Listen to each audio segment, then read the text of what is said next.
Olá, meus amigos, um dia de muita paz para todos nós. É sempre motivo de muita alegria estarmos reunidos para estudarmos a obra Ave Cristo. Hoje, exatamente, 28 de maio de 2021. Nós iremos envolver o nosso querido amigo Augusto, que irá fazer a nossa prece de abertura. Logo depois, a nossa irmã Aramita irá fazer a recapitulação do nosso último estudo. E é com muita alegria, mestre amigo Jesus, que aqui nos reunimos em teu nome, pois, como tu dissestes, onde tivesse 2 ou mais reunidos em teu nome, lá tu estarias.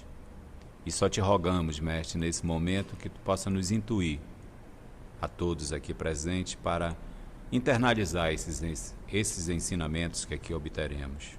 Obrigado, mestre, e fica conosco hoje e sempre, que assim seja. No nosso estudo passado, nós começamos o nosso romance.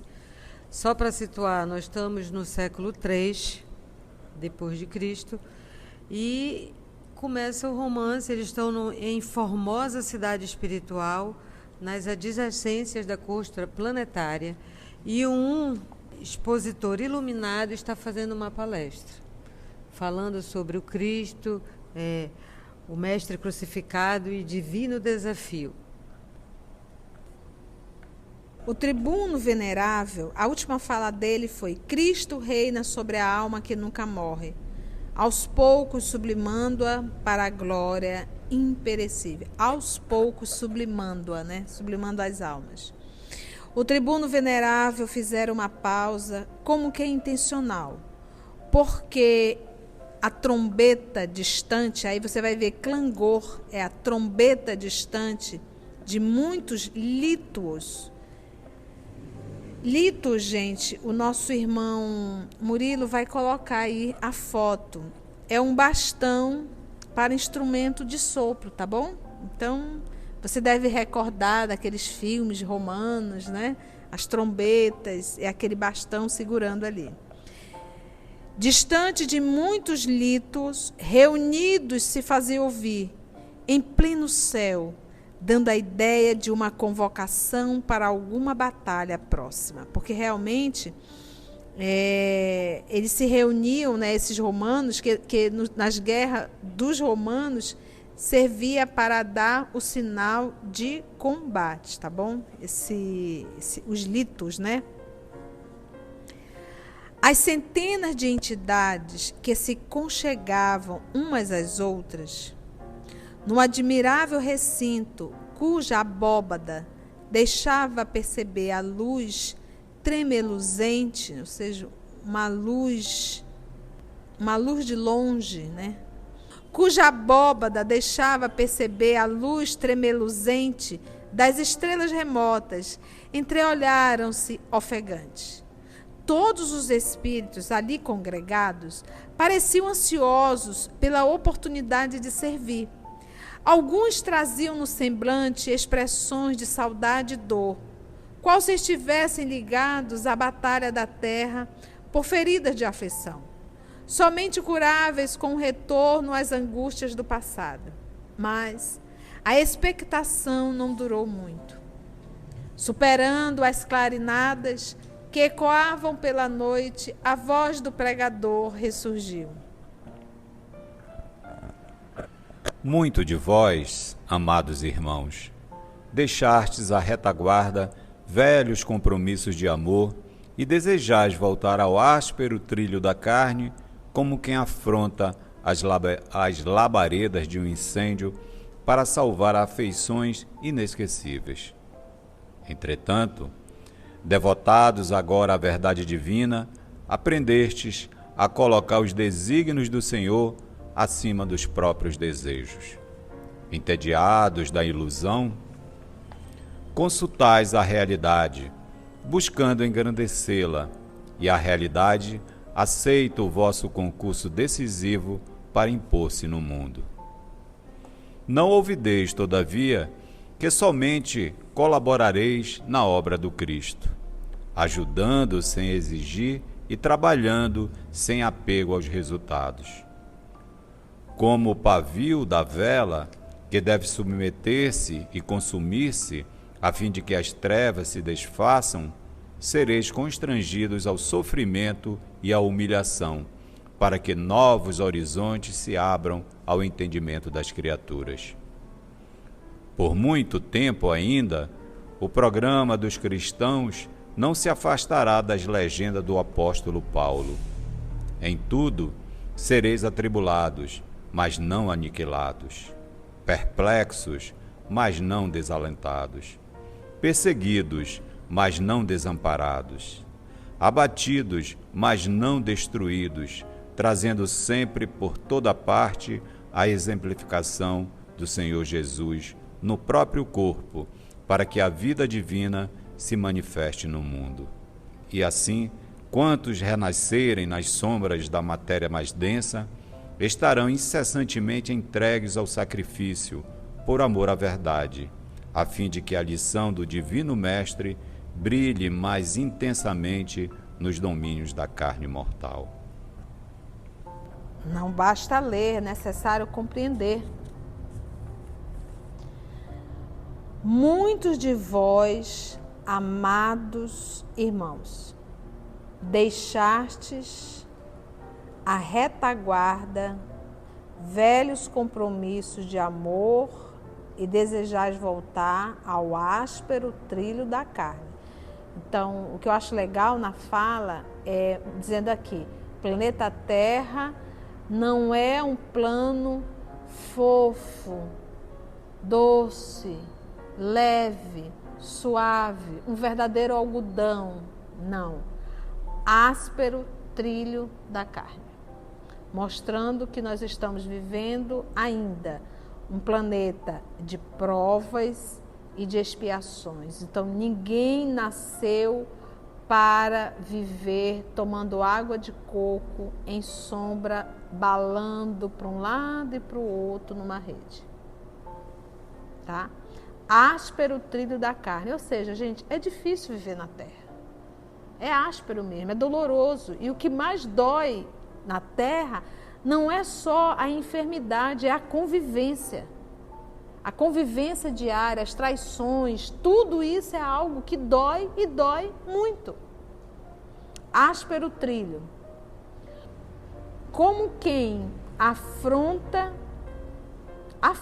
Então, voltar, você tem saudade, deseja voltar ao áspero trilho da carne, como quem afronta as labaredas de um incêndio para salvar afeições inesquecíveis. Você imagina estar uma casa pegando fogo e tem pessoas queridas suas ali e você se predispõe a entrar. A probabilidade de você sair vivo dali é o quê? Pouquíssima. Por isso que ele usou o termo afronta. Precisas voltar, mas ele diz, deixastes a retaguarda, velhos compromissos de amor e desejais voltar ao áspero trilho da carne. Então é a turma aqui que quer voltar, não era a hora, mas quer voltar para ajudar os tantãs que ficaram aqui. As labaredas de um incêndio para salvar afeições inesquecíveis. Afronta. A gente também pode lembrar aqui de Alcione. Ela tinha que vir nascer na Terra? Entretanto, devotados agora à verdade divina, ele não está falando com espíritos trevosos. Ele está falando com espíritos aí que já despertaram para a sua realidade. Por isso é que ele diz, a verdade divina, devotados agora à verdade divina, aprendestes a colocar os desígnios do Senhor acima dos próprios desejos. Essa é a maior lição. Nós estamos em que ano aqui, gente? Qual é o século? Século 3. Nós estamos aqui quase 200 anos, ainda não passou de 200 não. Então aqui ele diz, então ele está falando aqui, esse espírito nobre, ele está dando uma palestra para outros espíritos que já despertaram. Por isso a fala dele, ele diz aqui, olha, Entretanto, devotados agora à verdade divina, falando para esse grupo, aprendestes a colocar os desígnios do Senhor acima dos próprios desejos, porque essa é a nossa lição. O que o nosso Senhor Jesus nos ensinou? Seja feita a tua vontade, assim na terra como no céu. O nosso Senhor Jesus nos ensinou essa oração, mas no nosso dia a dia, nós ainda não vivemos essa lição, que é justamente o quê? Colocar os desígnios do Senhor acima dos próprios desejos. Então, seja feita a vontade de Deus, nosso Pai. Imagina, você recebeu um diagnóstico. Aí o que você diz? Vou fazer tudo o que a medicina me ensina, mas seja feita a vontade de Deus, nosso Pai. Devotados agora à verdade divina, aprendestes a colocar os desígnios do Senhor acima dos próprios desejos. Então, apesar que eu desejo a cura, mas seja feita a vontade de Deus. Isso para tudo, gente, para tudo. Entediados da ilusão. Entediados da ilusão. Qual é a ilusão, gente? Da carne. A ilusão da carne, a ilusão do poder, a ilusão do prazer. Agora o juiz, né? O que é isso? Exatamente. A nossa irmã Carla está recordando o livro ainda há pouco que nós gravamos, Libertação, do juiz com seus 60 anos, tem mais aí uns 15, 20 anos talvez, né? Ninguém sabe, mas ele tem a ilusão do poder que a vida transitória deu. Todo o processo de mudança, ele só ocorre quando eu estou entediado da minha vidinha. Eu estou entediado da ilusão. Então, enquanto eu ainda sinto muito prazer, enquanto isso me faz bem, enquanto isso me apetece, enquanto isso me alegra, não adianta, não é a hora. O processo de mudança só realmente irá acontecer quando eu me entediar da ilusão. Da ilusão da carne, da ilusão do poder, da ilusão do ter. A gente vê a Madalena. A Madalena estava entediada. E foi a maior mudança. Aí você pode dizer, tia, e Saulo estava entediado? Saulo não estava entediado, ele ainda continuava amando. Mas ele buscava uma paz que ele identificava em Estevão e que ele não conseguia ter, apesar de todo o seu conhecimento do Antigo Testamento, da lei. Vou usar o termo da lei. Então ele identificava em Estevão, ele tem uma paz, o olhar dele tem um brilho que eu procuro e eu não tenho. Então ele buscava aquela paz e quando encontrou não largou mais. Então de certa forma ele também estava entediado do poder que ele conquistou, da intelectualidade que ele tinha, mas o principal que ele almejava ele não conseguiu, que era justamente o quê? Aquela paz. Então olha só. Aprendeste a colocar os desígnios do Senhor acima dos próprios desejos. Entediados da ilusão, consultais a realidade, buscando engrandecê-la. E a realidade aceita o vosso concurso decisivo para impor-se no mundo. Olha que interessante. Ele está falando daqui do quê, gente? A pessoa busca o quê? A realidade, a verdade. Buscando o quê?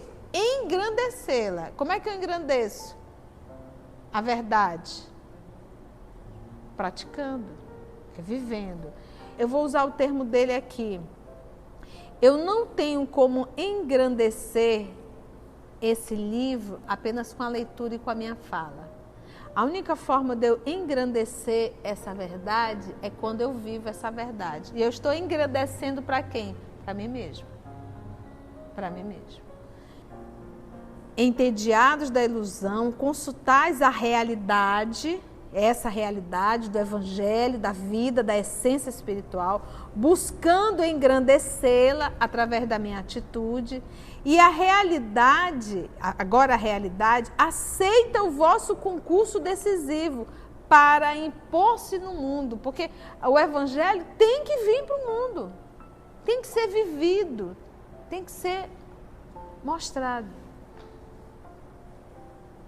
Não olvideis, ou seja, não esqueça, todavia, que somente colaborareis na obra do Cristo, como, gente? Serve para a gente, ajudando sem exigir. Você está vendo? Já começou a ficar áspero o caminho? Ajudando sem exigir. Como que a gente faz isso? A gente ajuda e ainda diz assim, sim, tu quer que eu te ajude até quando? Eu te ajudo, mas olha, tem que te mexer. Tu tem que fazer isso, tem que fazer aquilo, é só por um tempo, assim vai ficar difícil, né? A gente não faz isso, né? Ajudando sem exigir, você não reconhece o que eu faço para você. E trabalhando sem apego aos resultados. Olha, trabalhando sem apego aos resultados. Vamos pegar o EOS. Nós estamos trabalhando em função do resultado? Sem apego. Sem apego. Então a gente não fica aqui contabilizando quantas as pessoas estão inscritas no canal, quantas pessoas colocaram like ou dislike, seja lá o que for, isso não nos importa. Nós estamos trabalhando. Quem vai atuar sobre cada coração é Jesus Cristo. Porque o trabalho não é nosso, a gente sempre fala isso, nós do EOS. Esse trabalho não é nosso, esse trabalho é do Cristo. Ele nos deu a honra de participar. Mas quem coordena todo esse trabalho é Ele. Eu me recordo que o nosso querido amigo Roger da Rádio Espírita do Paraná nos ligou, diz assim, Conceição, ele se aproximou porque nós não nos conhecíamos e a ideia dele era começar a colocar esses nossos estudos na rádio, se ele teria permissão. Eu disse, meu amigo, tudo que está no canal é do Cristo Jesus. E todos nós devemos divulgar realmente. Então você não tem que me pedir permissão, porque aquilo não é meu. Aquilo não é nosso, aquilo não é do grupo EOS. Todo aquele trabalho, o trabalho que nós realizamos é do Cristo. Então, divulgue, porque você vai estar divulgando, não é o EOS, você vai estar divulgando os livros da doutrina espírita coordenada pelo Espírito de verdade, que é o nosso Senhor Jesus Cristo. Então nós temos que ter essa lucidez de nós entendermos que o que nós falamos de espiritismo não é nosso, é da doutrina, logo é do Cristo Jesus. E a gente não está preocupado com o resultado, a gente se preocupa em fazer o melhor, o máximo que a gente pode, a gente está aperfeiçoando, a gente está ali. Por quê? Porque imagina, a gente foi convidado pelo Cristo e vai fazer de qualquer jeito? Você tem noção do que é isso, ser convidado para fazer um trabalho pelo Cristo e você vai fazer de qualquer jeito? Você imagina o que é o Cristo te chamar para dirigir um grupo de estudo espírita? E você não ter o cuidado de se preparar para o que vai fazer?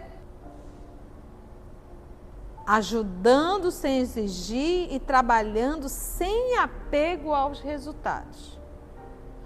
Como o pavio da vela, que deve submeter-se e consumir-se a fim de que as trevas se desfaçam. Ele fez a comparação aí com a vela. Sereis constrangidos ao sofrimento e à humilhação, para que novos horizontes se abram ao entendimento das criaturas. Mudou. Nosso Chico Xavier, gente, veio um tempo desse. A humilhação que esse homem passou. A gente consegue ver ele de 60 anos para cá, mas vai ver ele lá no Parnaso de Além Túmulo, lá no iniciozinho, com 18, 19 anos. Né? E não mudou. Por muito tempo ainda, nós estamos aqui, essa palestra está sendo feita no mundo espiritual e, como diz lá no início, bem próximo do ano 200. Tá? Por muito tempo ainda, o programa dos cristãos não se afastará das legendas do apóstolo Paulo.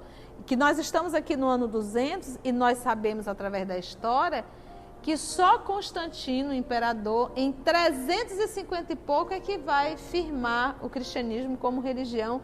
Aí é que vai parar as perseguições aos cristãos, mas foram mais de 3 séculos de perseguições ferrenhas. E aí a citação de Paulo: em tudo sereis atribulados, mas não aniquilados. Se a gente conseguisse lembrar sempre disso, né?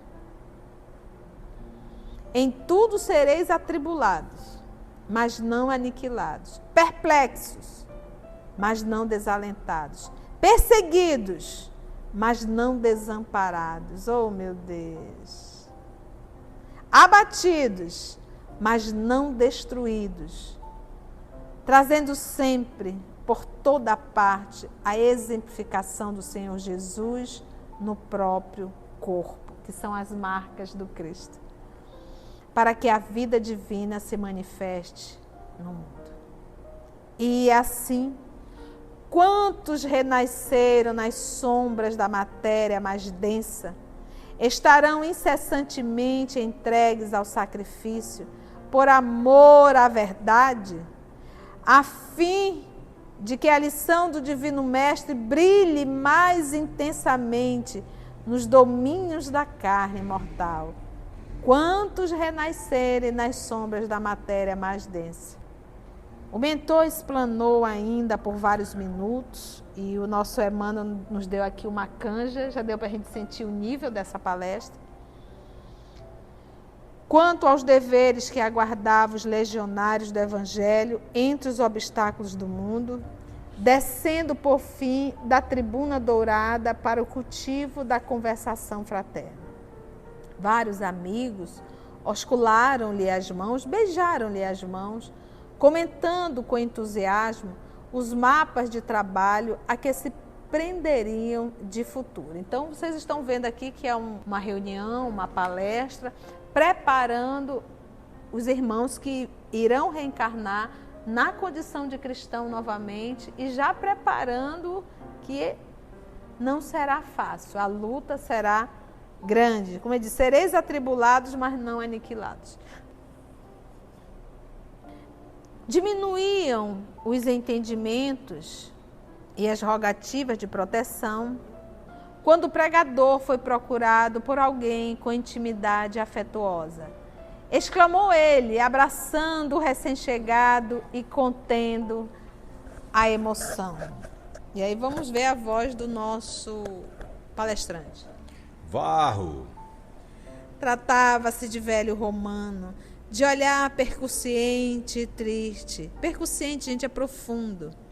Cuja túnica muito alva, confundida com a roupagem brilhante do companheiro, assemelhava-se a uma nesga de neblina apagada, de encontro a repentino clarão de aurora. Ai, que diferença! Olha, mas o Varro já tem uma, como ele diz assim, uma túnica bem clarinha, né? Alva, né? Só não tem brilho, mas já está alva. E aí, realmente nos lembra o nosso Senhor Jesus: fazei brilhar a vossa luz. O nível de evolução, né? Porque ele diz uma nesga de neblina apagada, né? De encontro a repentino clarão de aurora. Num amplexo, ou seja, num abraço de ternura que permutavam, era bem de ver-se a reaproximação de dois amigos que, por momentos, olvidavam a autoridade e a aflição de que eram portadores, para se transfundirem um no outro depois de longa separação. Trocadas as primeiras impressões em que antigos eventos do pretérito foram recordados, Quinto Varro, o romano de fisionomia simpática e amargurada, explicou ao companheiro, então, guindado à esfera superior, eu posso dizer guindado, promovido à esfera superior, que pretendia voltar ao plano físico em breve tempo. O representante da esfera mais alta ouviu com atenção e obtemperou, admirado. Por quê? Conheço-te o acervo de serviços, não somente a causa da ordem, mas igualmente a causa do amor. No mundo patrício, as tuas derradeiras romagens foram as do homem correto até o extremo sacrifício, e os teus primeiros ensaios na edificação cristã foram dos mais dignos. Não seria aconselhável o prosseguimento de tua marcha acima das inquietantes paisagens da carne? Então a proposta de Varro é retornar à vida. E a proposta do então ser iluminado, né, é: volta ainda não. Você pode estudar, se prepara melhor, te fortalece, porque essa pressa, né? O interlocutor fixou um gesto silencioso de súplica e aduziu: Cláudio, abençoado amigo, peço-te, sei que conservas o poder de autorizar minha volta. Sim, sem dúvida, os apelos de cima comovem minha alma. Anseio por reunir-me em definitivo aos nossos da vanguarda. No entanto... E a voz dele se fez quase sumida pela emotividade. De todos os que ficaram para trás, tem um filho do coração, perdido nas trevas, que eu desejaria socorrer. Indagou o mentor, intrigado. Tassiano? Ele mesmo. E Varro prosseguiu com encantadora humildade. Sonho em conduzi-lo ao Cristo com meus próprios braços. Tenho implorado ao Senhor semelhante graça, com todo o fervor de meu paternal carinho. Tassiano é para mim o que a rosa significa para o arbusto espinhoso em que nasceu. Em minha indigência, ele é o meu tesouro, e em minha fealdade é a beleza que desejava orgulhar-me. Daria tudo por dedicar-me a ele de novo, acariciá-lo junto do coração para orientar-lhe os passos na direção de Jesus. É o céu a que aspiro. Você vê aí uma relação que a gente não consegue nem atinar ainda, identificar tamanho o amor que ele tem por Tassiano. Imagina, gente, são palavras tão fortes. Ele é, em minha indigência, ele é meu tesouro. Em minha fealdade é a beleza de que desejava orgulhar-me. Daria tudo por dedicar-me a ele de novo. Então, olha o nível desse amor.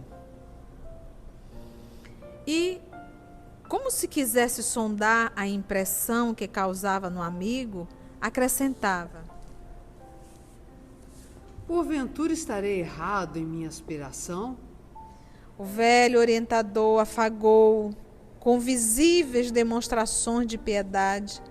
Passou a destra, a mão, pela fronte banhada de luz e falou: Não discuto os teus sentimentos, que sou constrangido a respeitar, mas valeria tamanha renunciação? Como se articulasse as próprias reminiscências para exprimir-se com segurança, fez longa pausa, que ele próprio interrompeu, acentuando: Não acredito que Tassiano esteja preparado. Vi-o há alguns dias no templo de Vesta, chefiando larga legião de inimigos da luz. Não me pareceu inclinado a qualquer serviço do Evangelho. Vagueia nos santuários das divindades olímpicas, promovendo arruaças contra o cristianismo nascente, e ainda se compraz nos festins dos circos, encontrando incentivo e alegria nas efusões de sangue. Então, olha o nível do Tassiano. Anote aí: Vesta, deusa romana que personifica o fogo sagrado. Então, olha só, então vamos entender a história. O nosso Cláudio, que é esse mentor espiritual, está tendo uma conversa com o Varro, que é um espírito amigo do seu coração, mas obviamente Cláudio no processo de evolução muito maior. Varro fala desse amor por Tassiano E logo depois a gente percebe o quê? O Cláudio falando a situação de Tassiano. A primeira orientação é: você acha necessário? Ele diz assim, ó: não acredito que Tassiano esteja preparado. Não acredito.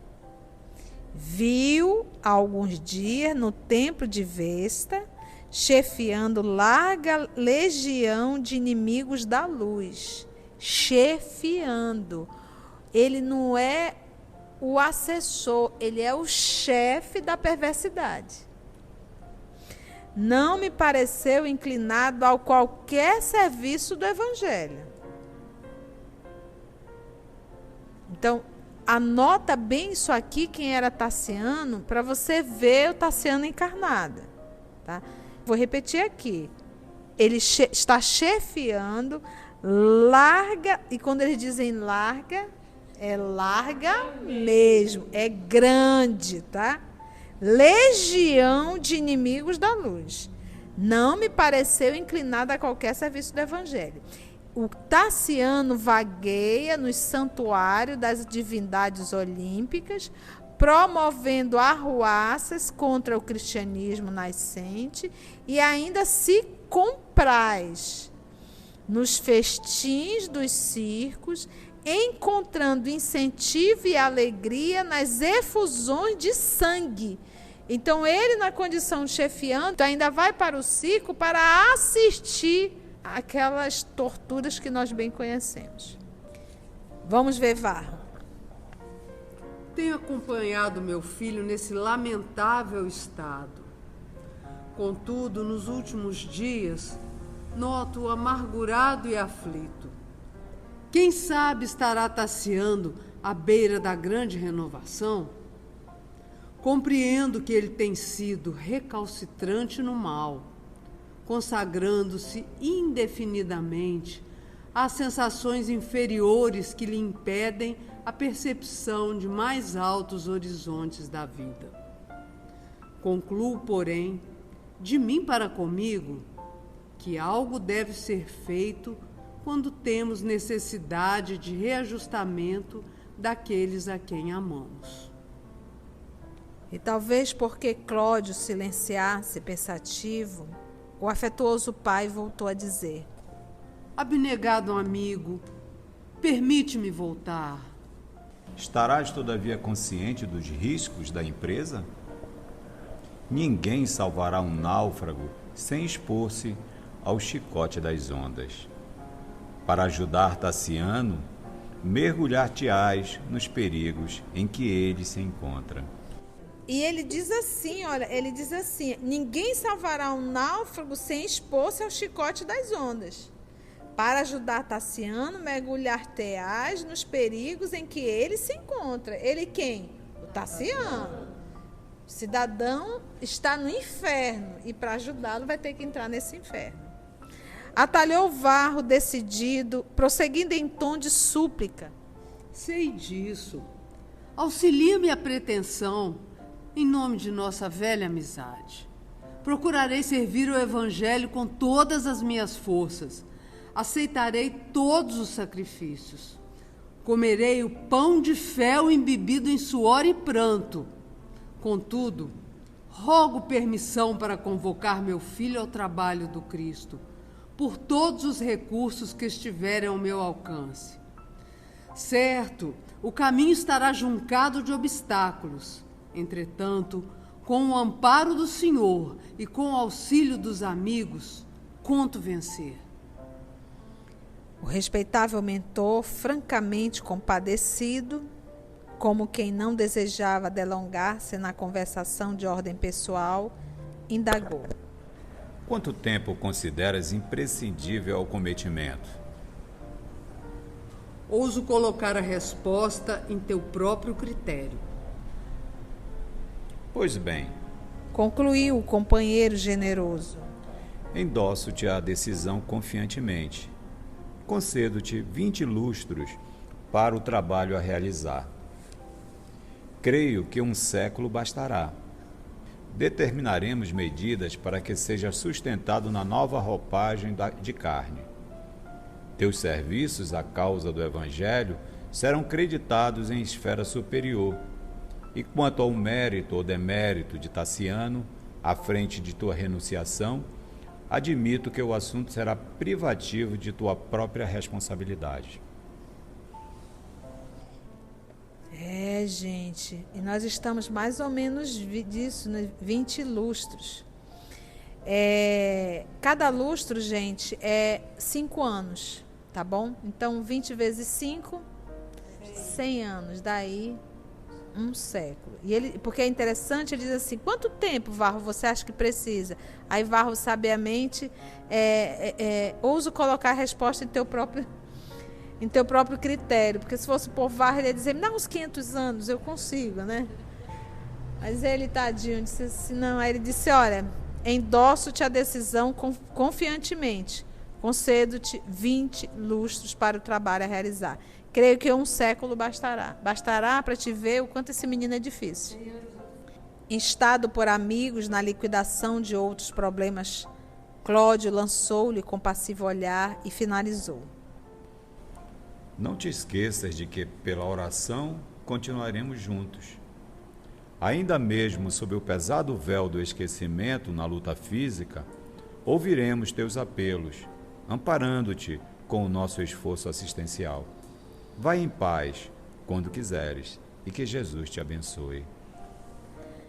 Varro dirigiu-lhe comovedoras palavras de reconhecimento, reafirmou as promessas que formulara e ausentou-se, cismarento, sem saber ao certo que estranhas emoções lhe povoavam a alma, entre raios de alegria e dardos de amargura. Porque ele sabe, inconscientemente, que o sofrimento não será nada fácil.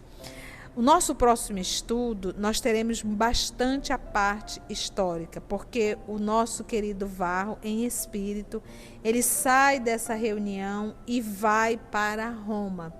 Agora, o mais interessante, meus amigos, quando a gente foi fazer as pesquisas, quando ele vai falar da Ponte Sértio, da corrente do Tibre, os lados de Órtia, o Séptimo Severo, Persênio Níger, Eufrates, Albino, Gálias, Bretanha, imperador africano. Eu digo, meu Deus, como é que é isso, imperador africano?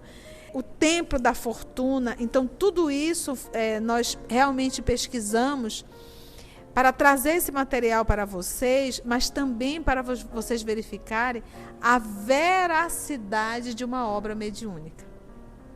Porque são detalhes, informações que o nosso querido Chico, em Pedro Leopoldo, não teria como saber. Hoje é fácil, fácil entre aspas, algumas coisas eu tive até um certo trabalho, mas hoje nós temos ferramentas mais acessíveis. Naquela época, se tivesse em Pedro Leopoldo uma biblioteca, ele teria que ir para a biblioteca, e não tinha biblioteca em Pedro Leopoldo. Mas vamos dizer que tivesse. Ele iria para a biblioteca e eu pergunto, ele teria como gravar todas essas informações? Porque ele psicografava lá na Fazenda Modelo. Então, eu fico sempre assim, impressionada. Tá bom?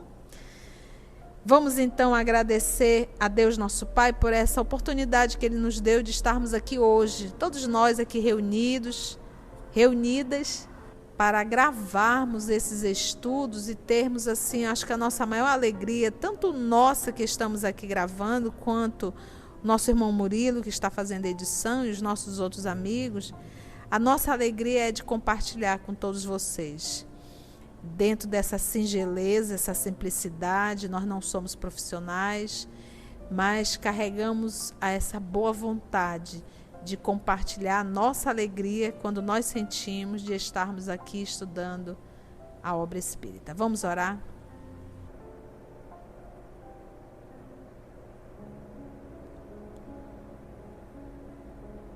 Senhor Jesus,